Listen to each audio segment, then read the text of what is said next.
Chapter 6. The Herald. The dreams persist. They are old memories but twisted, battling a guardian in the prison of elders and falling before their light, Atris banging on the walls of her sleeping pod, calling for the great machine. She can't sleep. Something in the dreams tells her to travel to Earth's moon, and she follows the sign. On the moon, she fights through corpse-stinking hive like swarms of flies. Their fetid stench is unbearable, worse than the carcass piles at the prison, worse than the battlefields of Twilight Gap. They eat and breathe death, and she resents their breath upon her, so she cuts through them like so much tall grass.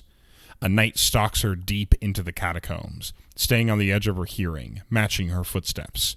She lets it make the first strike, and when it does, she cracks its exoskeleton armor with her sword. The thrill of the fight, hearing the night howl as it meets its death. It's almost comforting, a reprieve from her unsettling dreams. She's painted with hive blood as she continues her advance, and when she finally comes upon the ship, a familiar sight causes her to freeze in her tracks. She remembers this fleet. She remembers seeing them in the sky like black arrows.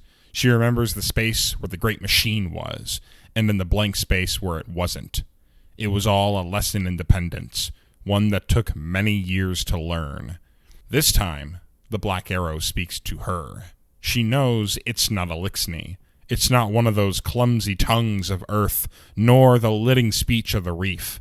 It is something else. A whisper. But one that is so loud and somehow understood so perfectly. "Stop waiting," it says. "No one is coming for you. You must be your own salvation." She feels something in all four of her hands. A tingle. A buzz.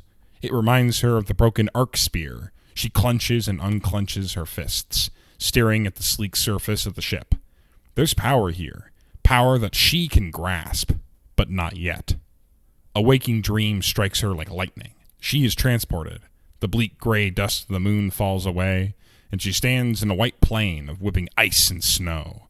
It blinds her, chases her breath away. Then she's on the moon again, and the whispers are silent. She knows where she must go next.